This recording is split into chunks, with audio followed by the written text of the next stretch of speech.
Aujourd'hui, petite vidéo pour expliquer comment faire une petite interface comme ceci qui va afficher des fonctions mathématiques que vous allez lui entrer dans cette petite case. Par exemple, on va dire 2x au carré plus 8, voilà, qu'on va afficher entre moins 20 et plus 20. Je mets afficher le graphique, et voilà. Il affiche la fonction, enfin le graphe de la fonction, sur une petite fenêtre qui apparaît. Si je change de fonction, si je mets 2x moins 6, voilà, il met la représentation graphique. Alors, comment faire ça simplement avec une petite interface graphique? On va voir ça. Tout d'abord, on va commencer par, avant toute chose, importer les modules dont on va avoir besoin. Premièrement, on va importer le module tkinter. Alors tkinter, je rappelle que c'est le module qui sert à faire des interfaces graphiques. Donc on va en avoir besoin pour faire la petite interface qu'on va détailler juste après. Ensuite, il faut le module matplotlib. Et dans ce module matplotlib, on va prendre pyplot. Et ce module, on va l'importer avec un alias qu'on va appeler plt. Alors la petite différence de notation entre ces deux premières lignes, dans celle-là, on va prendre tout tkinter et de ce module entier, on va juste utiliser button, entry, label, text, tk et end. Et dans cette deuxième ligne, on va tout importer, mais au lieu d'importer toutes les fonctions, toutes les méthodes, on devrait dire, sélectivement comme ça, on va tout importer, et là on va préciser qu'on utilise le module avec l'alias plt. On peut mettre plt ou autre chose, mais plt c'est celui qui est le plus souvent utilisé pour matplotlib. Et ce module sert à afficher les fonctions. C'est la petite fenêtre qui est apparue dans le deuxième temps. Et enfin, on va prendre le module numpy. NumPy, c'est des fonctions mathématiques qui servent à simplifier la vie en fait du mathématicien. On va avoir des fonctions, dont une qu'on verra, qu'on va détailler, qui en fait alors non seulement ça simplifie les choses, mais en plus ça accélère la vitesse de calcul, la vitesse de traitement, quand on fait des statistiques ou des mathématiques en règle générale. Ensuite, deuxième point, on va commencer par l'interface graphique elle-même. Alors l'interface graphique, je rappelle à quoi elle ressemblait. Elle ressemblait à ça. Alors c'est quelque chose de tout simple avec des petites cases comme ça, des petites cases où on rentre les renseignements qui sont nécessaires pour l'exécution de ce script. Alors premièrement, on a vu qu'il y avait fonction affichée, deux points, une petite case. C'était pour la fonction mathématique qu'on entrait. Ensuite, on va demander le x du début, c'est-à-dire celui qui sera le plus à gauche, celui par lequel on va débuter le calcul. Et enfin, le x de fin, c'est-à-dire celui où on va s'arrêter. Celui dont début et fin, ça veut dire ce que ça veut dire. Et enfin, on va mettre un petit bouton afficher le graphique qui va lancer une fonction qui sera la fonction d'affichage. Comment on décompose ça? Dans l'interface graphique, moi j'ai choisi ce qui me paraît être le plus simple, c'est-à-dire une interface en grille, en disposition grille, qui s'appelle grid. Et pour définir les lignes et les colonnes, on va tout simplement utiliser les mots-clés colonne, column et row. Et on va, comme on commence à 0 toujours, on va mettre 0, 1 pour colonne, parce qu'on aura 2 colonnes, et on va mettre 0 à 3 pour les lignes, parce qu'on aura 4 lignes. Donc dans la première case, alors ça c'est un peu comme un tableau. Dans la première case, on va mettre une fonction à afficher sous forme d'étiquette, et on va mettre, donc ici, la case entrée fonction, sous forme d'une case entry. C'est-à-dire que là, ça sera du texte modifiable qu'on va pouvoir entrer. Là, c'est un texte statique, puisque c'est une étiquette. Et on va donc pouvoir rentrer sous forme de variable, qui s'appellera entrée fonction, le contenu de cette case. On va procéder de la même façon pour x début et x fin, c'est-à-dire une petite étiquette ici pour afficher qu'on veut le x du début, et début x qui est le nom de la variable de début. De la même façon, on va faire x fin, donc une petite étiquette pour demander x fin, et une case à remplir pour donner x fin, fin x, donc ça sera fin x c'est le nom de la variable, début x c'est le nom de la variable. Et enfin, on va fusionner les deux colonnes qui restent sur la quatrième ligne pour mettre un bouton afficher le graphique. Donc ce bouton va déclencher la fonction qu'on définira après, donc c'est un appel de fonction simple. Et enfin, on a notre interface graphique. Petite remarque, sur les lignes 2 et 3, on remarque que x début, x fin ne sont pas centrés, ils sont collés sur le côté droit, et début x et fin x, pardon, qui sont les variables ici, sont collés sur le côté gauche. Voilà, c'est un petit peu pour aligner, c'est pour que ça soit plus joli. Donc là, comme on va faire un collage côté droit, on va considérer qu'ils sont à l'est. Et là, c'est un collage côté gauche, ici. Donc on va considérer que le collage, il est côté ouest. Parce que c'est comme ça que ça marche en Python. Alors, une fois que ça c'est dit, on passe au code. Alors, pour l'interface graphique, on va commencer par le début. Le début, c'est de définir un panneau principal. Donc le panneau principal, c'est-à-dire c'est l'interface en elle-même. Le panneau, pour définir le panneau, on va utiliser la fonction tk de tkinter. Ensuite, ce panneau, on va lui donner un titre, donc grâce à la méthode title, qui prend pour paramètre le titre en texte qu'on va afficher. On va lui donner une géométrie. Ce qu'on appelle une géométrie, c'est donc tout simplement ses dimensions, avec la méthode géométrie, qui prend en paramètre les dimensions séparées d'un x, donc largeur, hauteur.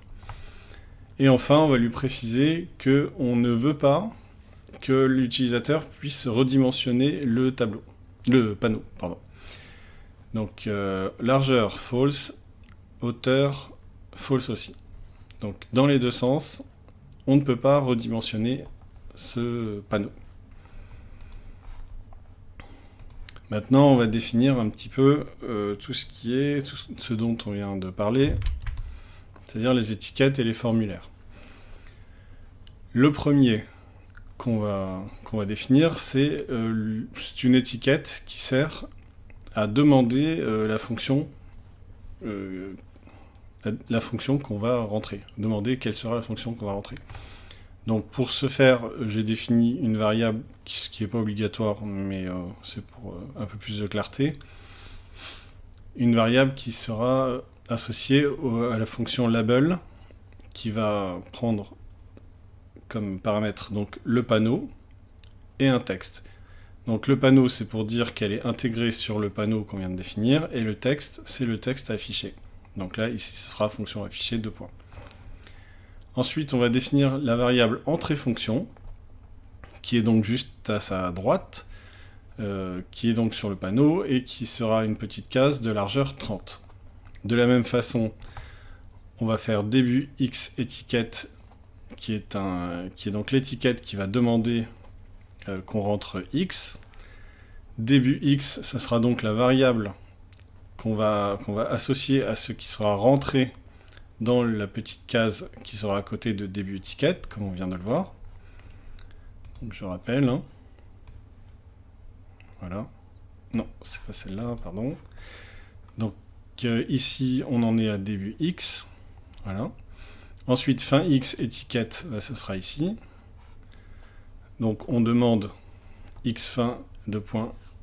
Et dans Entry qui est à côté, ici, on va rentrer la valeur qu'on va allouer à la variable fin X. Et enfin, le bouton qui sera une fonction button sur le panneau avec un texte affiché qui s'appellera afficher le graphique, tout simplement. Et là, la commande, ça sera afficher graphique.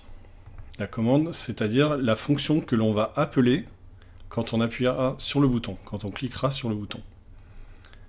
Donc sur ce bouton, si on clique, on va appeler la fonction afficher graphique. Alors pour le moment, elle est soulignée comme ça parce que il ne la trouve pas, c'est normal, on ne l'a pas encore définie. Ensuite, on va s'occuper cette fois-ci de la mise en page. Là, on a juste défini les variables. Donc, pour la mise en page, on va faire une mise en page de grille, en grille, avec la fonction grid. La première, alors, on peut reprendre le petit graphique. Donc, la première, ça va être row 0, colonne 0. Donc, ici, row 0, colonne 0, fonction affichée. Donc, demande de fonction, qui est le label qu'on a défini ici. On va lui appliquer la méthode grid avec les paramètres row 0, colonne 0. Donc ici, ça s'affiche row 0, colonne 0. On va faire de la même façon tous les autres. À un petit détail près, c'est que par exemple pour entrée fonction, je vais y mettre un pad Y de 5. Alors pad Y de 5, c'est un petit espacement au niveau Y, c'est-à-dire au niveau horizontal, de 5 pixels. Ensuite, on va faire pareil pour début étiquette, début X, etc. À un petit détail près, c'est que pour X début, ici, j'avais dit qu'on allait le coller côté droit. Donc coller côté droit, ça se traduit par sticky égale E. E comme est. De la même façon, pour début X grid, ici, la petite case ici, elle sera collée côté gauche, c'est-à-dire à l'ouest. Donc ouest en anglais, avec un W. On fait de la même façon la ligne en dessous avec X fin. Et enfin, bouton affiché, qui est la variable qui correspond au bouton qu'on a défini ici. Elle sera sur une... Alors ça sera fusionné ici. Les deux cellules seront fusionnées. Donc on fait un column span égale 2. Voilà. Pad Y égale 10, donc c'est un alignement de 10 pixels, donc au-dessus et en dessous, par rapport à l'axe X, hein, comme ici. Y, pardon. Donc vous avez votre axe Y ici, donc on met 10, donc ça doit être 5 au-dessus, 5 en dessous, je pense. Et enfin, on prend la fonction mainLoop qu'on applique à panneau, la méthode mainLoop, puisque c'est un objet, et on met en page tout ce qu'on vient de définir ici. Voilà, ça c'était la première étape. Donc là, on a une interface graphique qui pour le moment n'est pas fonctionnelle parce que le bouton de commande est associé à une fonction qu'on n'a pas encore définie. Ce qu'on va faire maintenant. Avant de nous lancer dans la difficile fonction de recherche, d'affichage, pardon, qui s'appelle affichage graphique, on va expliquer un petit peu en quoi ça consiste.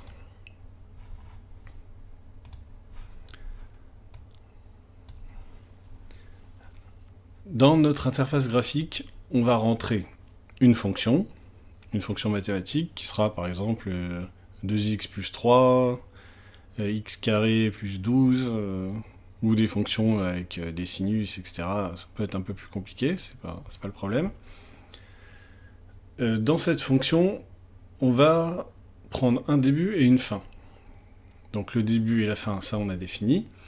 Et tout ça, on va le mettre dans une fonction, dans une méthode arrange.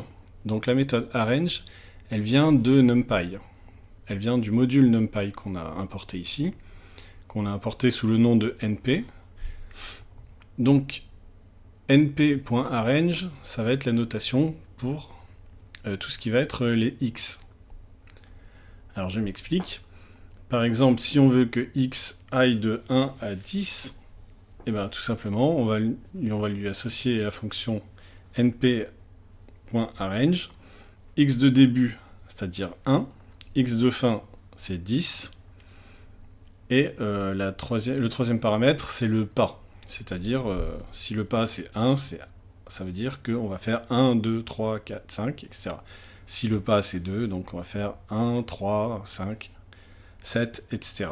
Donc on va sauter, là on choisit de sauter de 1 en 1, ça suffit pour le moment.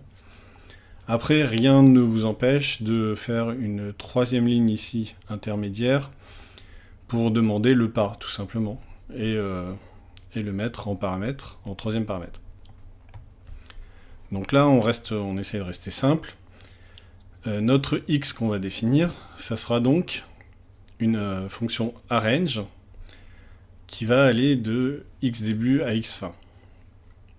Tout simplement. Donc, par exemple, ça sera un arrange, c'est un tableau de chiffres qui est défini comme ça. Donc c'est 1, espace 2, espace 3, etc. Ce qui est différent des listes Python, la liste de base en Python, quand on n'importe pas de module, où là c'est séparé par des virgules. Et c'est pas forcément des nombres, des numériques. Donc, à partir de ce moment-là, on a une espèce de tableau, on va dire, c'est un tableau, avec tous les x qu'on veut, c'est-à-dire du x début au x fin, et la fonction qu'on va définir, ce qu'elle va faire, c'est qu'elle va même réussir à transformer cette série de chiffres en une série de chiffres F1, F2, F3. C'est-à-dire que là, on a les X, et là, on a les Y. Y, ça va être égal à F de 1, F de 2, F de 3, etc. Donc là, on a une suite de chiffres X, et on va le transformer en une suite de chiffres Y. C'est-à-dire, avec, bien sûr, Y égale F de X. Je vous renvoie à vos cours de mathématiques de 4e ou 3e, je ne sais plus. Bon, enfin. Pour ce faire, on va utiliser la variable fonction qu'on va recueillir ici dans fonction affichée. Et là, on va lui demander d'évaluer cette fonction avec la fonction eval. Alors, ça va se compliquer un petit peu, mais c'est pas grave, on va expliquer. Donc, on définit cette fonction afficher un graphique. Alors, cette fonction afficher un graphique, on va donc commencer par créer un ND-array. Alors, un ND-array, en fait, c'est un tableau à n dimensions. Donc là, on va en utiliser qu'une seule, ça suffit. Et je précise que range, en anglais, ça veut dire intervalle. Donc la fonction arrange, je sais pas comme vous voulez, elle va définir l'intervalle qui va du début à la fin, et troisième paramètre, donc c'est le pas. Donc notre variable x, c'est-à-dire notre tableau qui va contenir tous les x, ça va être donc cette fonction arrange. En premier paramètre, on va lui mettre début x. Début x, c'est ici. C'est l'entrée au niveau des étiquettes et formulaires. C'est l'entrée qui correspond au x de début. Ce début x, on va lui mettre .get, ça veut dire va la chercher, donne-moi le résultat. Donc là, on a un package début x.get, c'est-à-dire que là on va aller chercher directement dans la case la valeur de début x, et comme c'est un type, c'est pas un type numérique, c'est un type chaîne de caractères, on va faire une conversion pour le transformer en numérique. Voilà. Donc mon début x,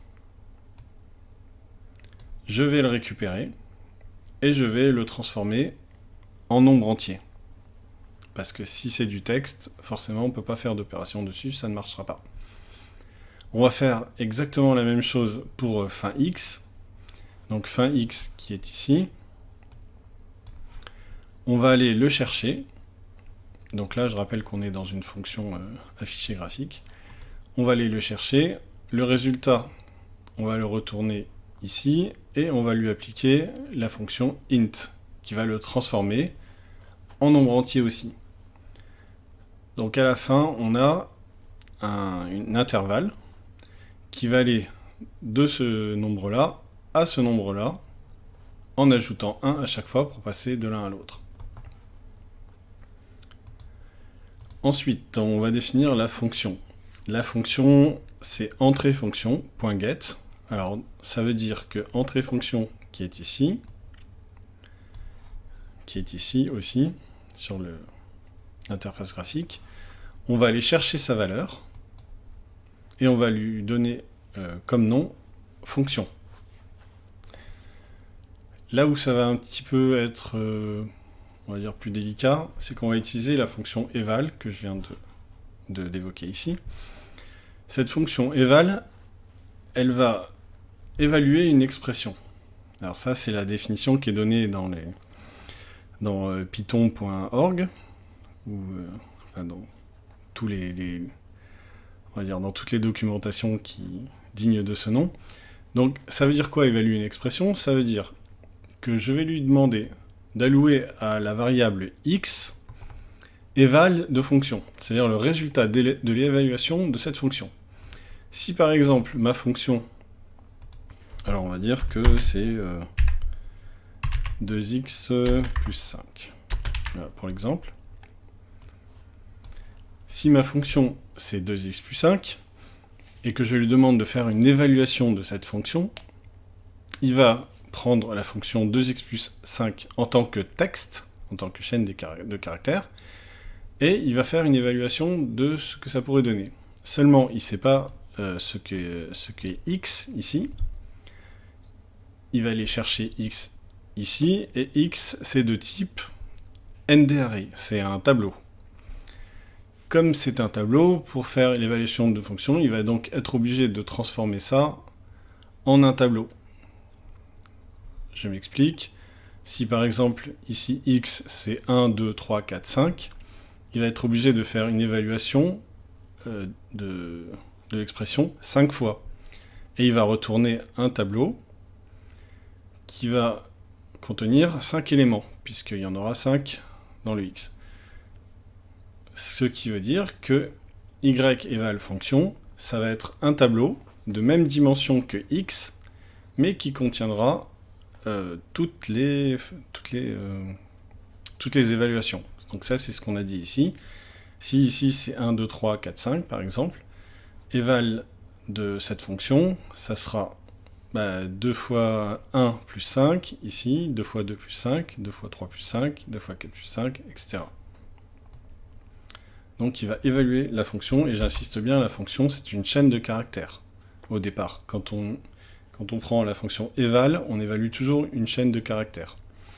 Et on retourne donc un objet. Ici, l'objet, ça sera arrange. Donc y va être un arrange aussi. Maintenant, une fois que ça c'est fait,